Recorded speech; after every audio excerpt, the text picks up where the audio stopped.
Deconverted man, and it's that time again. It's time for me to riff. You know, just say stuff. Apologists do it all the time. They just like saying stuff. No proof, no evidence, no argument. Just just saying stuff. But what I'm gonna say, hopefully, will make sense as I try to make sense of nonsense. Plenty of people have pointed it out, but it deserves to be pointed out multiple times because the insanity of it needs to be evident. God knows everything that's going to happen. God wants desperately for people to love and worship it, even though it already has everything because it's God. It's already perfect. It doesn't need anything. It doesn't want anything, but it does want and need a relationship because that's built into its character. It's part of its being. And so it has existed forever and been waiting forever to do this, but also it's going to do it now. So before there was all the universe, God was just trying to figure out what to do. Who knows how long? Because there's no time, because God's timeless. So it was really bored for a while, coming up with all the best plans it could. It makes the universe. It makes the universe by saying, let there be light, even though there's no way to say anything because atmosphere doesn't exist, because it doesn't have lungs or a mouth or vocal cords or a mouth or a face or a head or anything. It doesn't have a body, but it says, let there be light, which makes no sense because light comes from energy that's producing it. But that doesn't matter because God is making it up as it goes along. Then it separates darkness and light because you can do that, apparently. Although darkness isn't a thing, it's a lack of a thing. But again, doesn't have to make sense. God doesn't have to make sense. He's just doing it. Whatever. Separates dark and light. Goes, okay. That looks pretty good. I might as well create a sun now. Our sun, specifically. There's lots of suns, but yeah, whatever. Those took him a while to create. He's really just going to focus on this one solar system right now. And even though the entire universe took him one day, it takes him a while to create Earth. And he really goes to town on the thing. He makes all the animals and stuff, and then he makes a person because, I don't know. But he makes a person out of dirt. Don't know why he does that. Feels like it, I guess. And this person doesn't know anything, I guess, but it does know how to talk. And he names him Adam. No reason. Just that's its name. I don't know. And Adam goes around and fucks all the animals. And you might not believe me, but no, it's in the Bible. It's in the Old Testament. Adam cannot find a companion fit for him among the other animals. That's Adam going to fucking all the animals. He's going around seeing if he can fuck the animals. I guess he can fuck them, but it's not enjoyable. It's like, they're okay, but they don't talk back to me, And they're all down with it. They're all fine to fuck them because none of them are going to eat them. Because death doesn't exist yet. Well, it kind of does, though. But eating is a thing that he needs to do but also he is immortal. But no, he's not, because there's a tree of life. Oh, right. Forgot that little tidbit. God made a tree that contains some sort of food on it that, if it is eaten, the person or creature, for all we know, that eats it will be immortal, will live forever, will never die. And he also makes a tree of wisdom of good and evil, because apparently he's built Adam without any knowledge of what is good or what is bad. And that makes perfect sense. But Adam's a whiny crybaby. He's like, I'm lonely. And God puts his ass to sleep, and he takes out a rib from Adam, and he makes a woman and calls her Eve. I don't know. But actually, there's a different story before we get to this. First, God actually made a woman out of clay, out of the ground, and she was called Lilith. And Lilith was just like Adam. She was a smart, and he couldn't boss her around, so he didn't like that. And he's like, God, this isn't working out. Plus, she kind of looked like a serpent, her lower half, at any rate, which was kind of weird that God decided to do that. But whatever. So Lilith the serpent, Naga, really, she's a Naga. Lilith is, she's slithering around. And she sees Adam asleep again. She sees God is making a new woman for him. She's not too happy about that. So she kind of hides in the tree that God's like, hey, don't eat from that tree. And she's eating those fruits. And she knows what's good and bad now. And she's like, oh man, I'm going to show this God now. I'm going to show him who's boss. I'm going to mess with his creation. Eve comes up to the tree. She doesn't know any better, I guess. I don't know why she's near this tree. Seems like a bad idea to me. Lilith is like, hey, Eve, check it out. Eat this tree. Eat from this tree. It's perfectly good. You won't die. I swear. Look, I'm eating it. Nom, nom, nom. It's all good. You can eat it. And he was like, okay. And he was like, she takes a bite. Now, the effect of this fruit is really weird, because there's a delayed response between when Eve eats it and then she's like, hey, Adam, come over here. Check this out. Eat this fruit. And he's like, okay. And he takes a bite. And all of a sudden, they both, at the same time, realize they're naked.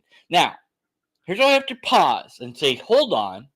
Why did it take Eve up until that point to be aware that she's naked? She ate first. Then she calls over Adam. Adam has to take, however long to get over to her. And then Adam has to take a bite too. And presumably just biting it isn't enough. You also have to chew it and swallow it, which Eve has already done before she gives him a taste. So why the time delay for Eve? But Adam is like immediate effect. Something going on here. Something weird going on. It's like, I don't know. It's like somebody didn't know, didn't think that bit of the story out. Anyways, doesn't matter. Now, God is kind of confused. He's looking for them. He doesn't know where they are, even though he knows everything. And he's like, where are you guys? Where'd you go? They're like hiding. They're like, okay. Why you guys got, you're hiding yourself with figs now? Why you got, they made these like really bad clothes out of figs. Why'd you do that? We realized we were naked. How do you know you're naked? Well, Adam's like, it's not my fault. See, the thing is, I ate that thing, but it was Eve's fault. Remember the girl that you made me? He's passing the buck. He doesn't want to be blamed. Eve's like, it's not my fault. Freaking Naga over there. She calls her a serpent. She's kind of dumb still. I think she's a blonde. Naga's like, wait a minute, what the bleep? He's like, first of all, you get to be a snake now. Secondly, I'm tired of you talking. And also, you're going to eat some dust, even though that's not literal, but don't worry about it. Also, you're going to, like, be really annoying to humans from now on. And now you're a snake. And so that sucks for Lilith. But she doesn't know because now she's a snake, and so she has a snake brain. So she doesn't remember being a human anymore, I guess. I don't know. It doesn't matter. Whatever. So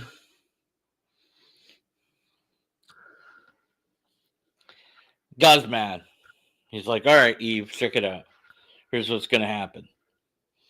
You're going to have more pain during childbirth. And she's like, hold on. You mean I was going to have pain during childbirth? Yeah. But see, now you're going to have more pain. Oh. Adam, you're going to have to work the land and get your own food. You can pick it off of trees, but also you're going to do agriculture. And Adam's like, but wait a minute, agriculture is not supposed to be invented for like a while in humanity's timeline here. And he's like, shut up. Stop ruining the story with outside information. You're not supposed to know about that. Kicks him out of the garden. And just to make sure, puts like a big old guardian angel with like a flaming sword in front of the gates. No one's found this, by the way. I mean, somewhere on this planet, there should be some sort of weird looking creature. I forget what it looks like, but it's a wacky creature that has a flaming sword, a sword that's on fire all the time, because that's pretty cool. I want that sword. That's a cool sword, I gotta admit. And it's guarding gates. You would think we would have found it by now, but I don't know where it is. It's hiding somewhere. It still exists. Anyways, so Adam and Eve have a bunch of kids. So they have 2 kids to start, Cain and Abel. Now they're both boys, so this becomes important in a moment. As you realize, there's only 2 humans on the entire planet, and you kind of wonder, what was God's plan here? How exactly is this going to work, genetically speaking? But again, not worried about genetics. Don't think about it. Don't worry about it. I mean, just a while ago, Adam was fucking all the animals. Good thing Eve or Lilith wasn't around to see that. They did not know about that. So, anyways, Lilith is now a snake. Don't know what happened to her. Doesn't matter. Abel kills animals and offers them as sacrifice to God, and God's like, yeah, that's pretty cool. I like that. Cain offers some fruits and vegetables to God for sacrifice, and God's like, you suck. God's clearly got a favorite son. Not a good idea. This creates jealousy. Cain's like, what the heck, man? Abel, he's like, everybody loves him.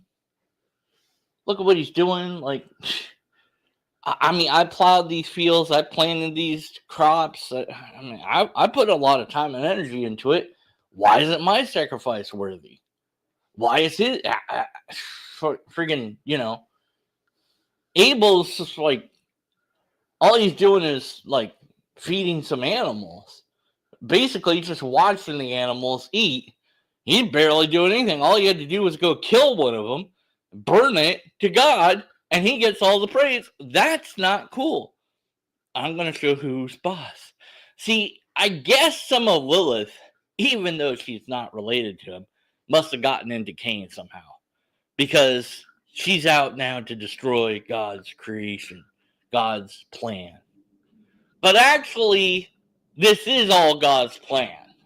Somehow. Or, well, God knew all of this was going to happen. So, none of it should surprise God. Cain goes kills his brother. God's like, what the heck? What's going on, man? This blood is calling out to me. Because apparently blood can scream. Now, why does it matter? Because isn't Abel now in paradise with God? Or is the fact that Cain or Adam and Eve, their sin passed on to Cain and Abel? And so is Abel now in hell? Is he just dead and doesn't get an afterlife? I don't know. It's never explained. Cain is like cry baby about it. And God's like, you have to walk the earth and like, I'm going to put this little mark on you. And and so that people don't kill you. And at this point, again, I'm going to have to say, but wait, what people? The only other people are his parents. Adam and Eve. Lilith ain't around no more. So these are it. It's just the three of them. But Cain walks off, and gets a wife. What? Where did she come from?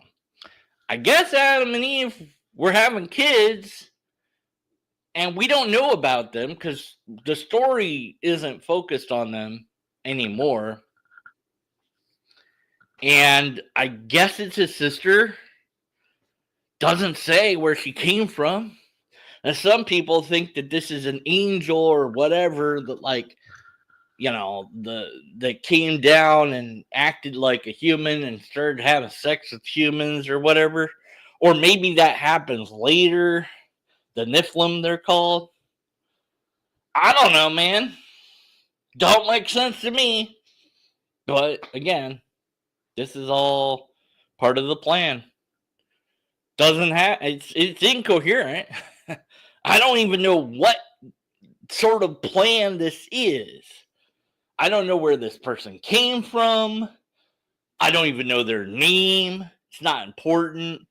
But apparently Cain is immortal and gets a weird mark on him so that nobody can kill him. Because he says walk the earth like forever kind of thing. Like, so does he mean forever for the rest of his day? I don't know.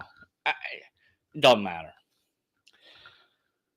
Eventually more people will just kind of come out of nowhere in the story. And I don't really remember a lot of what happens next. I don't remember. Because we kind of skip ahead. When you're reading the Bible, you get bored real quick. At least I did. And you kind of just skip ahead. You're like, where's the dang Noah story? I just want to get to the next cool story, So you don't get to see, like, there was Seth and, like, I don't know, you were supposed to have sex with somebody you didn't. And there's all these people begot so-and-so. And it's just, whatever. I want to get to Noah. Get to the Noah part. That's the cool part. Need a boat? I know a guy. Whatever. Doesn't matter. Let's fast forward to Noah. Might as well. Noah's got a whole family. Who knows where they're all incest. The entire human race is a result of incest. But somehow it's fine. It doesn't matter. It's not until later that starts to matter. By the way, hey, let's go check up on Adam, how he's doing. Oh, I don't know. He lived until the age 900 or something. What? Yeah. What about Eve? Don't matter. Don't worry about it. Don't worry about the women in the Bible. They don't get names most of the time, and we don't know what happens to them the other half of the time. And the few times that we do is usually bad, except for Ruth.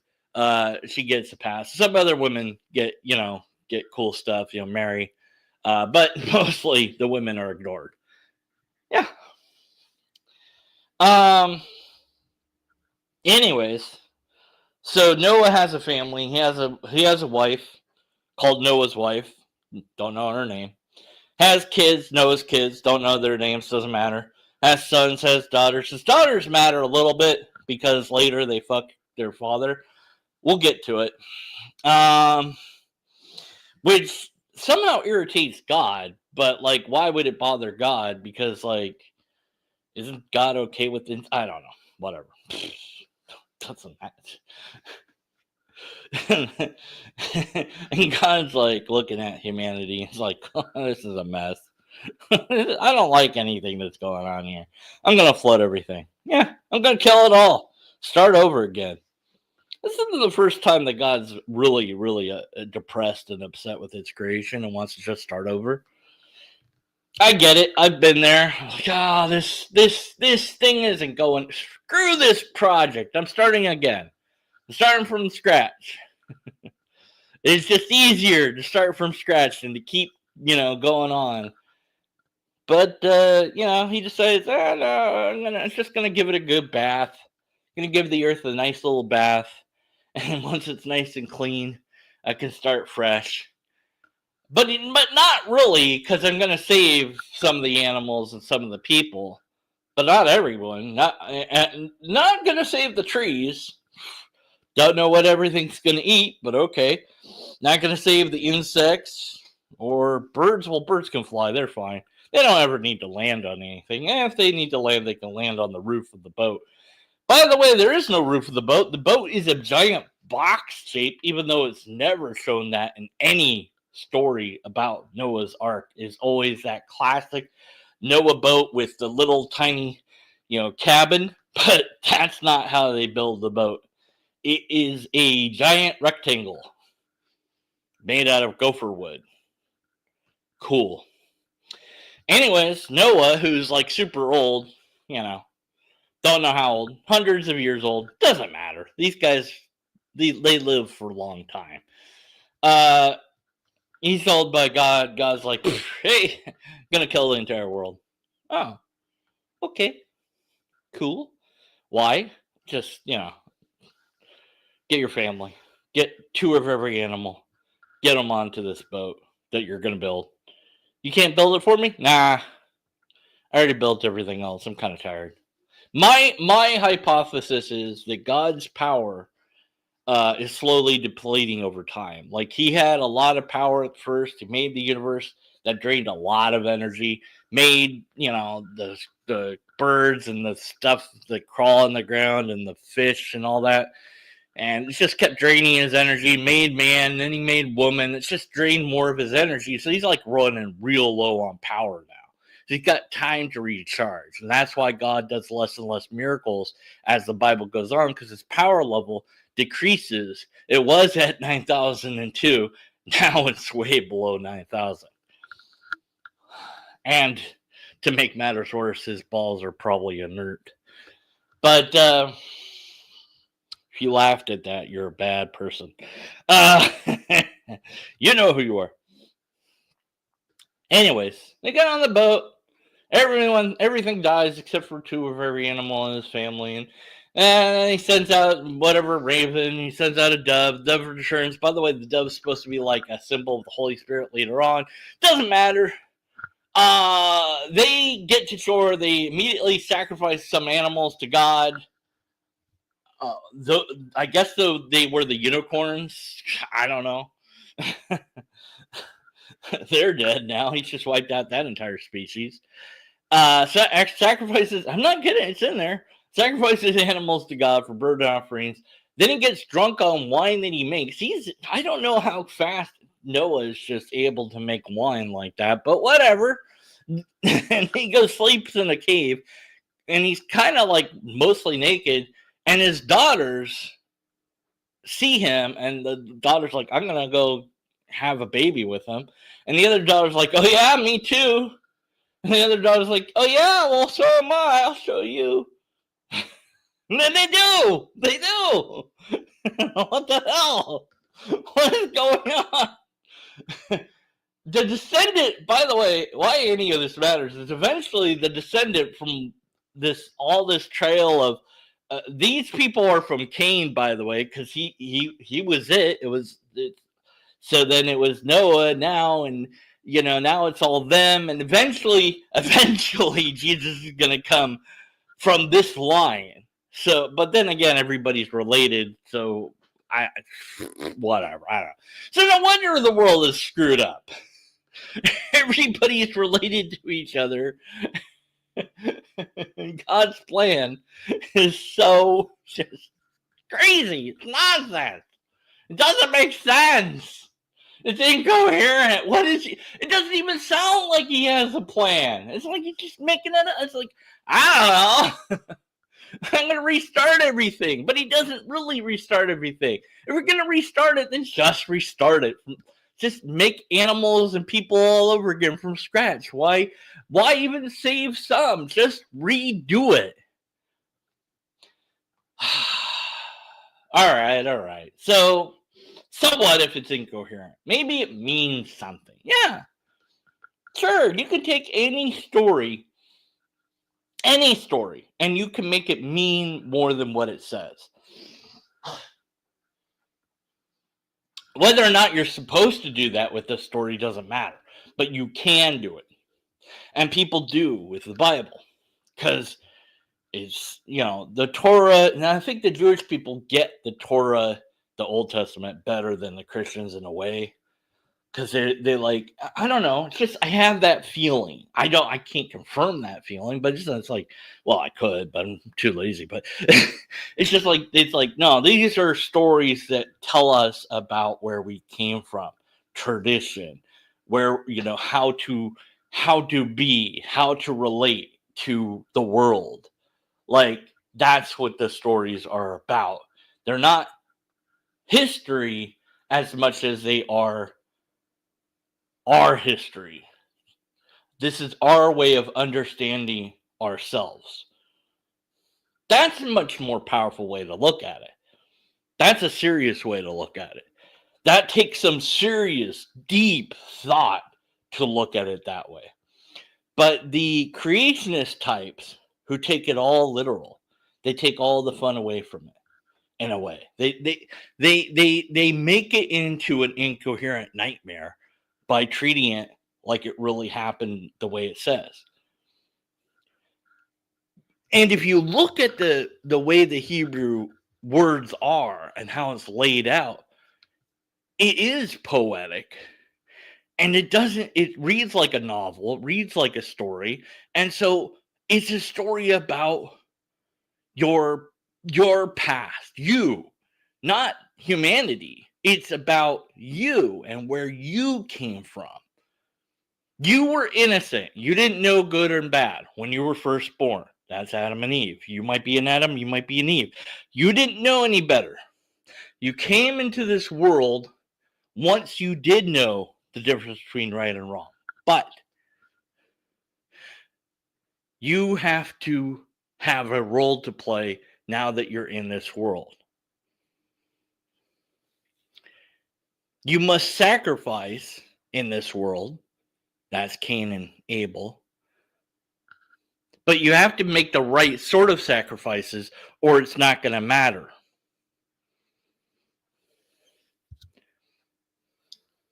You have to be the right sort of person, or you're going to get wiped out when the flood comes. If you're not prepared to build a great building, to do something phenomenal, hard to do, that's going to take years to do it, if you're not prepared for that great endeavor of work, you're going to be wiped out. That's the flood. But it's telling you about how to deal with life. It's not meant to be a history. It's meant to be your story. Looking at that in that way gives you a whole different picture of it. But the creationists, they worship a Bible. They worship a story. And I don't know if there is a God. I don't believe in it. But if there is a God, they're not worshiping a God. They're worshiping a story about God. Because they don't want to see any other way to view this stories other than their way. I'm right, you're wrong. And I'm not saying my view of here's how to look at the Bible and view it like it's a story about you, that's right either. I don't know. But I think it's a richer way to look at it. It's a less incoherent way to look at it. And because I love logic, I'd rather try to be coherent in my understanding of these ancient writings. They matter to people. Why? Well, not just because we've told this story over and over again to ourselves, although that is part of it, but the Jewish people, these were their stories. The Christians just adopted all that and made it part of their stuff too, and added more stories to it. And then in a way, the Islam, they came along, they added their stories to it. And you could say Joseph Smith added his stories to it, and other people have added their stories. And, and then you've got stories that you're just not familiar with. You've got Eastern stories of Hinduism that, like, I need to go read because I don't know anything about them, and see what sense, if any, can be made from them. So maybe that's the next video, right? But for now, I can make fun of God's plan because I don't think that it's God's plan. Because I think that this is a story that somebody told, and that the God that they're talking about is more abstract than what the story has. That the God that is real, if there is such a thing, isn't even close to the God that they're writing about. But then that leaves us with a lot more questions. But that's kind of the point of life, maybe, if there is a point, is to ask questions. But you don't always have an answer. And that's the point too. And that endless exploration of what it means to be, or how to be, or whatever, is something we all do, whether we believe in a God or not. The problem becomes, I think, when you insist that you are correct about the way to look at this thing. It has to be looked at in this way. And we do that in politics. It's left versus right. It's you and this person. And it's like, there's nuance, but the nuance is hard to work through and think about. It's easier to black and white everything. It's easier to make it us versus them. It's easier to blame whoever and not yourself. When you succeed, it's because you were awesome. When you fail the class, it's because the teacher sucked. Well, no. Maybe it's that you sucked. And that's harder to accept. But it's something we have to learn to do. The more I learn about anything, the more I realize I don't know diddly squat. But the few things I do know that I can talk to and talk about, as I make fun of religion, as I say it's incoherent, at least this one particular view of religion, at any rate, because there's many views of that religion. There's many ways to have it. There's many ways to think about it. And I think that that's part of humanity as well, obviously. Otherwise, we wouldn't have all the beliefs that we have.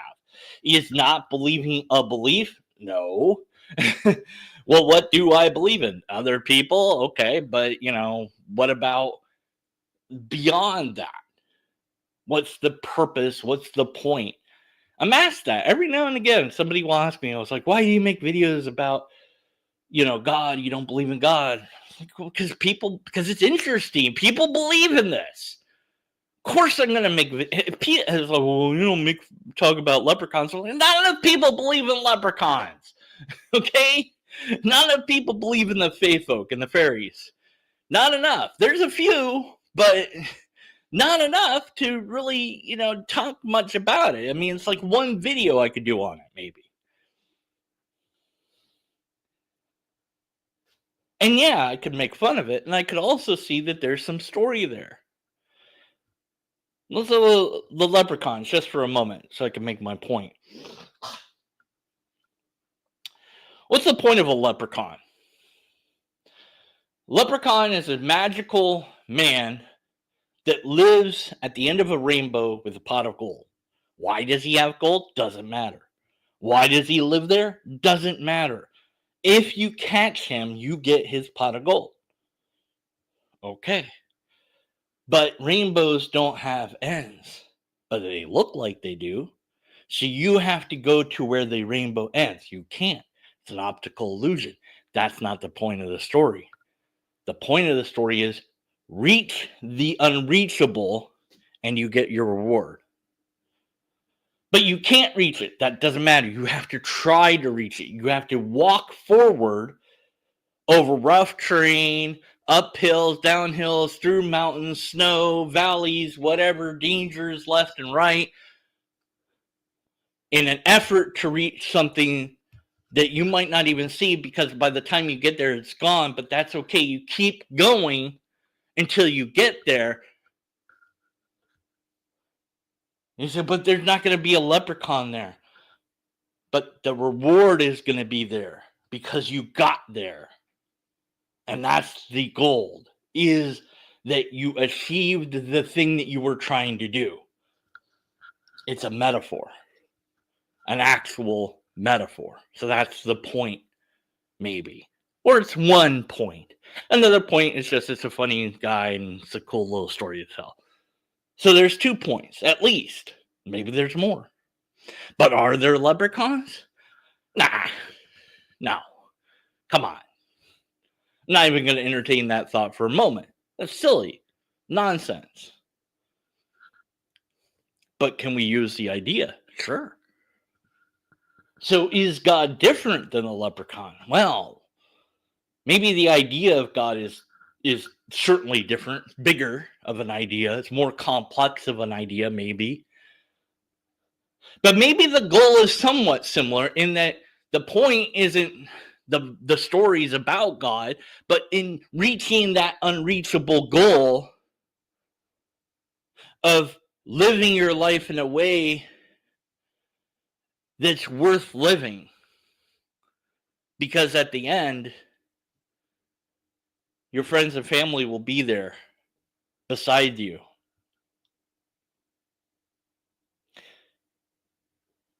Because hopefully that will happen. And you'll be lucky enough that your final moments will be not alone. Not all of us get that, but some of us do. And those of us who didn't get it, but earned it, maybe they get a different reward in a different way. I don't know. But I'm not going to look at the end because we're not there yet. Don't worry about that. We're here now in this part of the story.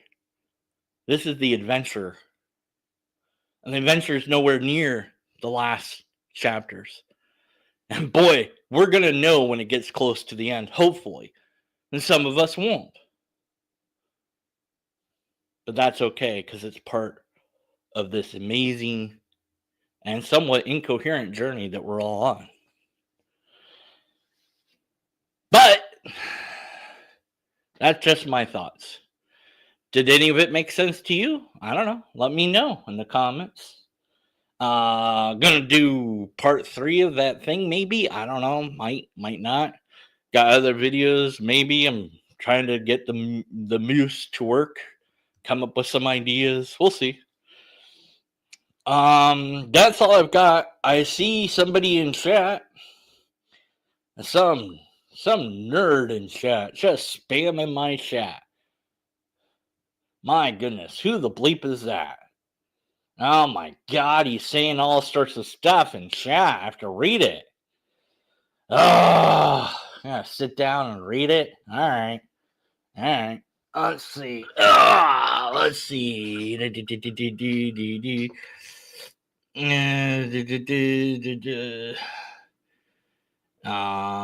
Yeah, okay.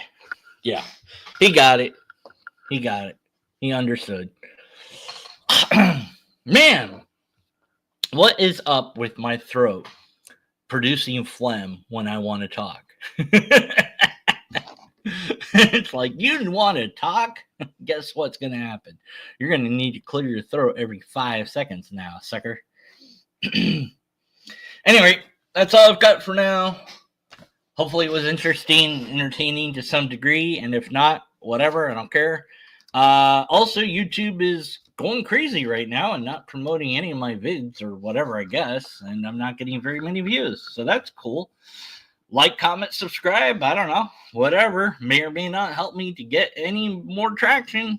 Maybe I need to come up with a schedule or something, or do something that's not this. I don't know. Oh well. Thanks for listening.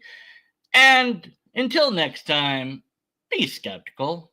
And after that, stay skeptical. All right. To dream the impossible dream.